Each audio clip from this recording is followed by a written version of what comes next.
Today's Torah study. Today we're going to do a little different. Today we're going to study about what it is that we need to know about Chanukah. Just a crash course, a quick 20-minute crash course in what we need to know about celebrating Chanukah. Does everybody here have a menorah? Yes. Do Jews in our area have their own menorahs? Everybody? Yes. Really? Do they really have their own menorahs?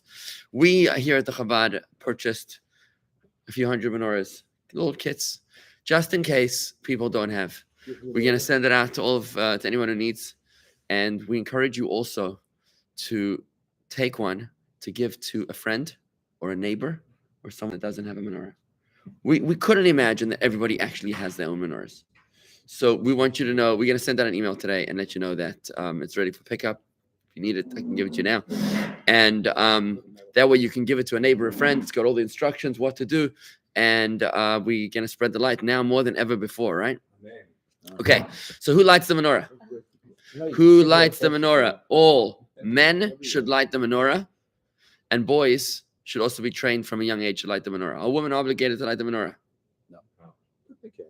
Women are obligated to light Chanukah candles, but they fulfill their obligation through the man's lighting, either the husband or their father. So that's why they should be present when the menorah is lit, and they should have in mind to fulfill their obligation through the men in their lives. Young girls also should be present. It's kind of the opposite of the Shabbos candles, because the Shabbos candles is really the primary responsibility of the women. They, in my house, they say, look, girls get every week, boys get 1 week a year, right? So fair trade, right? But either way, when you remember the fact that we're one soul, and that we're soulmates, and that men fulfill their Shabbos candles through their wives, women fulfill their tefillin through their husbands, girls and women fulfill their Chanukah candles through their husbands, then we realize that one soul, we're redundant to do it twice, right? So that's why on a practical level, if a woman is alone, she should light the Chanukah candles, obviously, right? If a man is alone, can he light the Shabbos candle? Of course, a man should light the Shabbos candles. Now, it's also interesting that when it comes to the Shabbos candles, the men don't need to be present for the lighting of the candles. Why? Because the purpose of the lighting of the Shabbos candles is that the house should be illuminated and it shouldn't be dark on Shabbos. That there should be light and joy and peace in the home. The purpose of the Chanukah candles is not to illuminate. The purpose of the Chanukah candles is to ignite.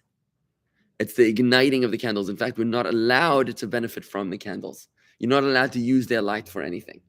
So that's why the mitzvah of Shabbos candles is to benefit from the light. The mitzvah of Chanukah candles is to light them, which is why the women should be with the men at the time of the lighting of the Chanukah candles, but the men don't need to be with the women at the time of the lighting of the Shabbos candles. They just need to be there with them at the time of the enjoyment of the candles, right? So you should therefore try to light the candles with as many people present as possible. This is part of the fact that the Chanukah candles represent the miracle, and one of the main themes of Chanukah is Pirsumei Nisa, which is to advertise the miracle. Right? As opposed to Shabbos candles, where the goal is to illuminate the home. It's nothing to advertise. We're just making lights. Incidentally, if you're in a hospital on a Friday afternoon and there's no time, you're not allowed to light the Shabbos candles because there's oxygen and other things that could explode. What you do is you can make a blessing and light the electrical lights. Just flick on the light switch, because the mitzvah is to have light, not fire. On Chanukah, the mitzvah is to have fire, not electrical, not light. That's why you can't use the electrical menorahs. When you say that people have menorahs, does that mean electrical menorahs or fire menorahs? Fire people. Okay, all right, good. I'm glad to hear.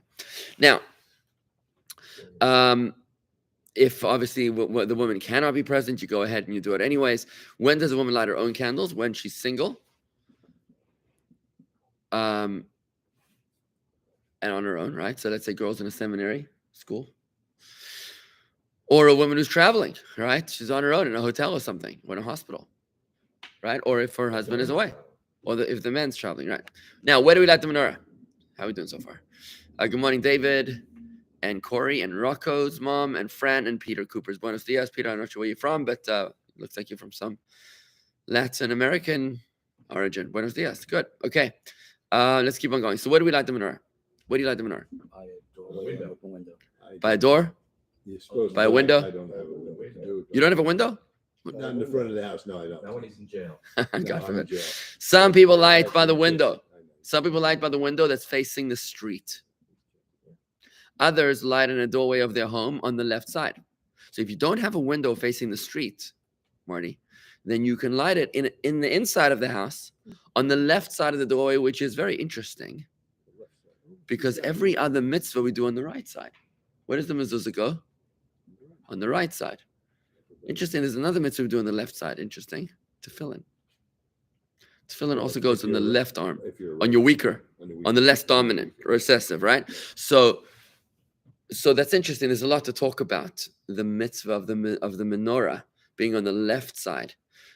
Also, all the mitzvahs, most of the mitzvahs that we do is in the daytime. But the menorah happens after dark. Interesting, right? Because the purpose of the menorah is to illuminate the weak side, to illuminate the dark side, the left side. Not to illuminate. It's just No, it's to bring holiness to. Good question. Okay, so you got a choice. You can either light the menorah on the window facing the street or in a doorway on the left side. Chabad custom, by the way, is preferably to do it in the doorway on the left side. With Menorah's on the left side of the door. yeah, the menorahs on that. We actually have two, but yeah. well, Yeah, you're right. But you should actually do it inside the doorway. We actually do it inside the arch of the doorway, right? Okay, like facing the mezuzah on the other side, right? In a room where there's no mezuzah, for example, if you're in a hotel, then you light the mezuzah on the right side. Isn't that interesting? Like menorah. Like more. You light the menorah on the right side, yeah. Yeah. Yeah. Wait. If you're in a what? Say it again. If you're in a room without a mezuzah, Adam is- you're in an Airbnb. You're in a hotel. Yeah. So you light the menorah on the right side because the menorah counters the mezuzah. But if the mezuzah is not there, the menorah takes its place. Interesting, right? Now, the menorah the height of the menorah is supposed to be higher than 3 handbreadths. A handbreadth is this. So 1, it's gotta 2, be off the 3. floor. So it's got to be more than 3 handbreadths above and lower than 10 handbreadths. Right? Between 3 and 10 handbreadths. This means that the flames, not the base of the menorah, should be between 3 and 10 handbreadths, which is a bit of a problem because you have these giant menorahs, these like beautiful silver. And by the way, it's a beautiful thing to invest in silver. You want to invest in something precious. Buy something which is Jewish that's precious. You can buy yourself an expensive golden or silver kiddush cup, a menorah, and some of these menorahs, they're solid silver, right? And they could be 2 feet tall. Problem with that is it's already 24 inches. I mean, if you put it on the ground already, 10. How much is 10 tefachim, 10 handbreadths? That would be between 31 and 80 inches, or between 31 and 80 inches is approximately the way you're supposed to have the flames. When lighting by the window, it's preferably to light by a window that's lower than 10 handbreadths as well. Make sure the curtains are. Now, what's interesting is if you're in an apartment building and you're on the 47th floor, it's not going to be, So the question is, do you put it from the ground of the apartment or from the ground of the street? In Israel, it's amazing. You walk down the street in Israel and you see these buildings after building. People have these boxes out in the street. People have these little glass boxes out in the street. Well, I've actually seen in the windows, like a window box. Right. But because in an apartment building, the problem with it is, same thing with a sukkah, by the way. Sukkah is not supposed to be more than 20 cubits. Schach. 20 cubits is 40 feet, 30 feet. So because the human eye doesn't see that high. And you're supposed to remember that what the schach represents. And that's why, it's for this reason that when you're lighting in a building, you preferably should light in a doorway. Because it's for the people in the street that should be seeing it, right? If the window is higher than 20 cubits from street level, which is what I just described, some say that it's better to light it by the doorway. Others say it's better to light it by the window. If you're lighting it by a window, then use a menorah that has no back. The menorahs that have those back covers. If you're lighting by the window, then make sure that it's exposed on both sides so that the people in the house can also see the flames, right? Also, if you're lighting it very late at night, when no people are really outside in the street to see a menorah, then you want to make sure that the people in the inside of the house can see the menorah. But if you have that back thing that's blocking it, then no one's going to really see it. You're not allowed to light the menorah in a place where it's going to be extinguished by wind. Right? And if you did so, then you made a blessing in vain because it's supposed to burn, we'll learn soon, for at least a minimum amount of time. 30 minutes. They're supposed to burn for 30 minutes after nightfall. Now, the way it works is that the day goes into sunset. About 18 minutes after sunset begins nightfall. Right? And you want to make sure that your menorahs will last for 30 minutes after nightfall. That's why it's a bit of a problem. If you're lighting your menorahs early, let's see what it's like over here. Today's times. Let's see. So today, sunset is at 5:27. Nightfall is at 5:53. So that means your menorah's got to light until at least 30 minutes after 5:53, 6:23, right? So what happens if you lit your menorah like at 5:15, which is okay? But these candles burn. Well, ideally, we'll talk about it in a minute. You should light your menorah after sunset. But you can light it earlier, for example, before Shabbos. Before Shabbos, you can't light after sunset. So you want to make sure that your candles have enough to burn until 30 minutes after nightfall, which is why when you get those little menorah kits, I don't know, they sell them in Publix maybe. They do. If you get those little menorah kits, those candles, they don't last very long, maybe 30 minutes. How long do the ones that you give us last? Probably 30 minutes. You want to make sure that you light those ones after nightfall. Okay, and you want to make sure you don't light them in a place where there's wind, because then they're not going to last for 30 minutes. The best location is to light where you eat on a permanent basis, like near your dining room. Better to light in a place where you eat rather than the place where you sleep. In the case of a yeshiva dormitory, the place that the boys should light is more in the dormitory than the dining room, because the dormitory is more of a personal space than the communal dining room. Okay, now, now where are you supposed to light? The primary mitzvah is to light the menorah in your own house. But if you're sleeping over somewhere, then you're supposed to light over there, because that's your house for that day. If you're just eating in someone else's house, like you're just having dinner somewhere else, then the best thing would be to light at home, even if you come back late at night, because it's not your house. However, many disagree with this and say, listen, if you're not going to see the candles, you're going to be out till late, then just light at the place that you're going to have dinner, right? Which is cool. You go out, you light the menorah. It's like tomorrow night. Right. It's too early to light it. Rabbi, where are you going to light over here? If you think about it, where are you going to light over here? So tomorrow night we have an event. No, tomorrow night? Yeah, tomorrow night we have an event over here. We start at 5 o'clock. So you should wait till you go home. And whenever you go home, you light the menorah at home. But otherwise, where are you going to light it here? It's an outdoor event. You see what I'm saying? You light till you get home at 7 or whatever it is, 7:30, and then you light the menorah at home.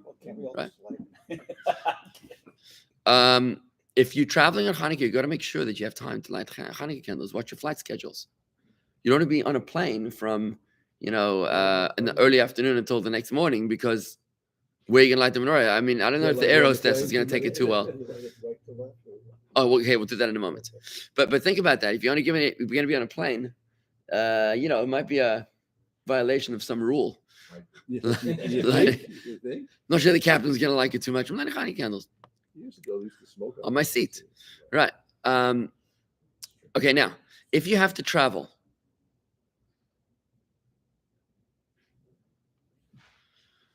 fine, okay, we spoke about that.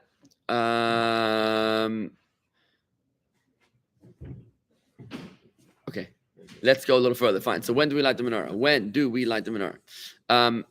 The first thing I'm going to tell you is we light it, the different customs. One is to light it right after sunset. Another custom is right after nightfall. And another opinion is sometime in between. Okay, so we'll see in a minute. Why don't you make sure to put in enough oil? This is the key, that it should burn at least a half an hour after nightfall. And some say it should be even 50 minutes, 50 minutes. Okay. From half an hour before the time of kindling, you're not allowed to do any work or business or even eat anything more than the size of an egg. Why? Because you might get distracted. You're not allowed. You're not allowed to get busy with something else because you might forget. You're not supposed to eat dinner until after. Yes, exactly. Absolutely. How are we going to do that tomorrow? Now, if you're not going to, what's the earliest time that you light candles? Hanukkah candles. The earliest time that's considered nighttime, the earliest portion of the night is a legal status called plaga mincha. which is half of mincha. So just to give you an example of when that is, if you look in the Jewish calendar, you'll see it. In fact, in our Jewish calendar this year, what we did is that every Friday night we did the time of Shabbos candles, but we also did the earliest time of Shabbos candles because we figured that people might be busy on a Friday night. So we want to give them the window of opportunity to light the candles. So what happens is that if you look at that earliest time on a Friday night, that's the time for that week. The earliest time, it's the Plaga Mincha of that week. So this week, for example, Plaga Mincha is at 4:25. And that is the absolute earliest time that you're allowed to light the candles. So for example, on a Friday night when you can't light after sunset, the earliest time you can light is 4:25, and that's it. And after that, you got to really make sure that you're in that window of opportunity, and you want to make sure that there's enough oil to burn 30 minutes after sunset, after nightfall. So you need it, right? So what we do is we get these oil candles where we fill up a whole cup of oil, and that burns for like 3-4 hours. Not for 8 days. Yeah, for 8 days. Why not? Well, not for 8 days, right? Okay. Let's see. I'm going to get to the order in just a moment. So lighting before sunset is not optimal. If you have the option between lighting early or late, then later is better. As long as someone will be present in the house. But you're not allowed to light before Plaga Mincha. If you lit before Plaga Mincha, before that 4:25, then you didn't do the mitzvah. What's the latest time to light? Fell asleep, right? The latest time to light is Aleisa Shachar. Aleisa Shachar is the rise of dawn. It's at 5:38 a.m. today. So if you woke up and you're like, it's 5:30, you're like, oh my God, it's 5:30 in the morning. You can still light until 5:30, 5:38. Okay. Now let's see how you light the menorah. Even though you're allowed to use oil or candles for Hanukkah, olive oil is ideal. The olive oil would need to be a kosher olive oil.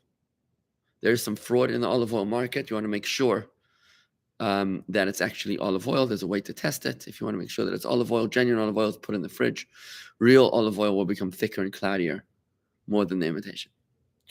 Okay, if you can't light real fire, then you should use an electric menorah, but you should not make a blessing on it. If you can't light with real fire, the menorah, then you should use an electric menorah, but you can't say the blessing on it. Okay? Yeah, that's very interesting, right?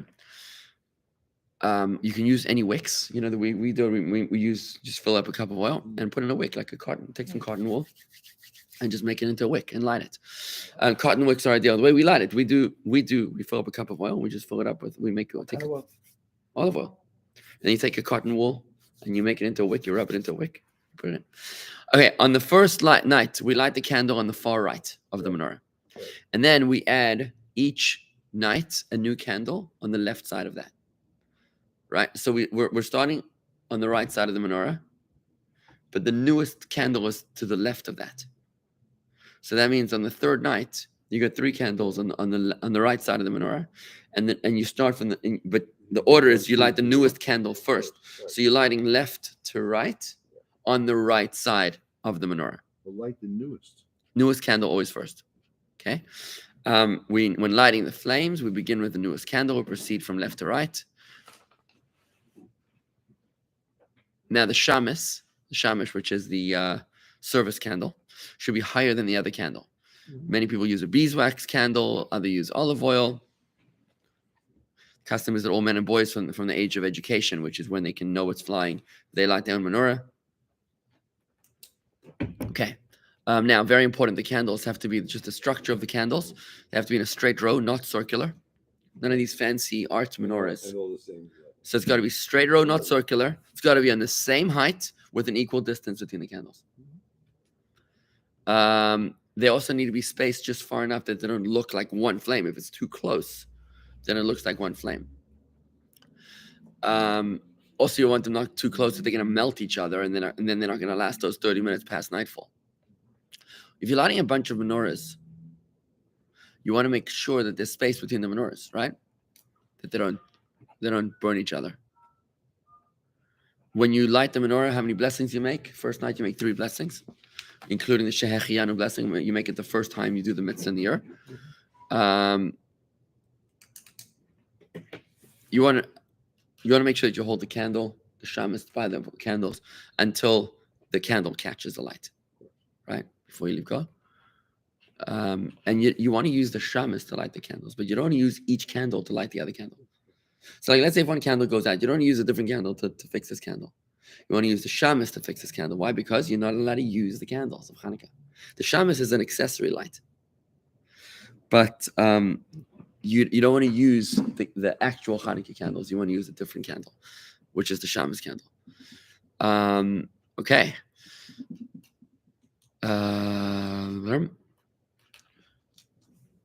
After you light the candles, there's a little paragraph you say, which is Aner Salolo, a very nice little paragraph, which is a declaration about the candles and the holiness of the candles, and that you're not allowed to use the candles. There's other songs that we sing. You guys sing Ma'osur Yeshua, which is a nice song. Okay, good.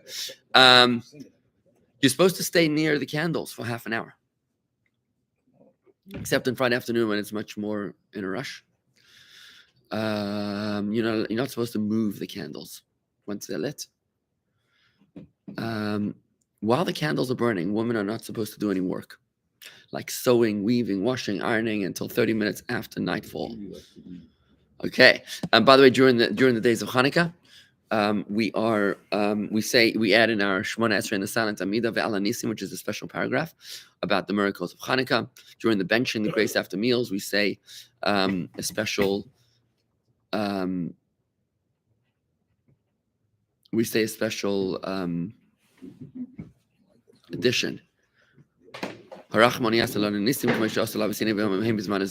had a special little paragraph in the silent Amida. Okay, we don't say Tachnun the whole Hanukkah. We say the Hallel the whole Hanukkah. Okay, just a few other customs here, just to wrap it up. Oh, let me talk about the lighting in shul. This is important. When we light the menorah in shul, we place it on the southern wall. That would be, the southern wall. Candles should be east to west. All the blessings are made in shul. Therefore, okay. Even if you lit the candles at shul, you still have to go home and light them again. Even if you said that you lit the candles at shul on the first night, and you said the Shechianu, which is the first night, you said the 3 blessings, right? Then you go home, you light the candles at home, but you don't repeat the Shechianu blessing unless there are family members at home that didn't hear the blessing at the shul, right? So let's say if you have family members at home that didn't hear you light the candles at shul, then you say the Shechianu again for them.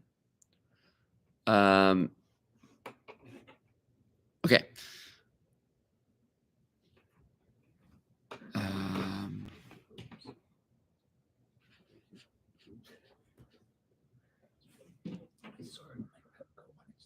Okay.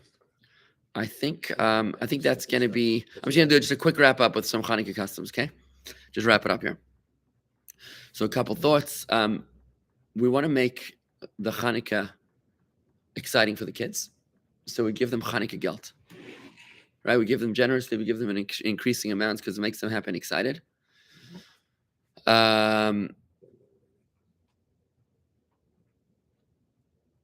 The purpose of the Hanukkah gelt should be associated with a mitzvah. You should talk to them about giving tzedakah, like giving a tithe, for example, 10%. Teach your kids how to give 10%. You give them $10, teach them how to give $1 to charity. They should use it to invest in Torah and mitzvahs, like Torah study and other kinds of tzedakah. You should give Hanukkah gelt to adults as well. It's a custom to play dreidel. You're supposed to increase in meals and gatherings on Hanukkah. At these times, you should gather and discuss and thank Hashem for the miracles of Hanukkah. There's a beautiful story about a Jewish woman whose name was Yehudis. She was the daughter of Yochanan the high priest, and she actually succeeded in executing the general of the Greek army. And the way that she did that was by serving him dairy foods. She served him dairy foods, and he got very, very thirsty because she made them salty, like salty cheese. He got very thirsty, and then she gave him heavy wine to drink, and he drank that, and then he passed out, and then she chopped his head off. So in commemoration of this bravery of this woman who successfully used dairy foods to kill this head of the Greek army, which ultimately led to the victory of the Jews, the Maccabees, over the Greeks, was that's why we eat. We try to eat dairy foods in Hanukkah. We also try to eat foods that are deep fried in oil or fried in oil to commemorate the miracle of the oil. And you're also supposed to increase in Hanukkah, in the study of Torah, in tefillah, and in tzedakah. And that's the wrap. Okay. All right. Hopefully that resolves it, right? Personal question. Yeah. My mother passed away on the first night of Hanukkah. Men can do work after the lighting. Yes, friend. Sorry, what was that? Your mother passed away when? On the first night of Hanukkah. So I said Kaddish tomorrow. No, it's the first night. That would be the next day, Friday, Thursday night and Friday. Yeah. Thursday night and Friday is the yard say, yeah. Okay. All right, everybody. Thank you very much. Hopefully that helps us. Let's make this Hanukkah illuminated.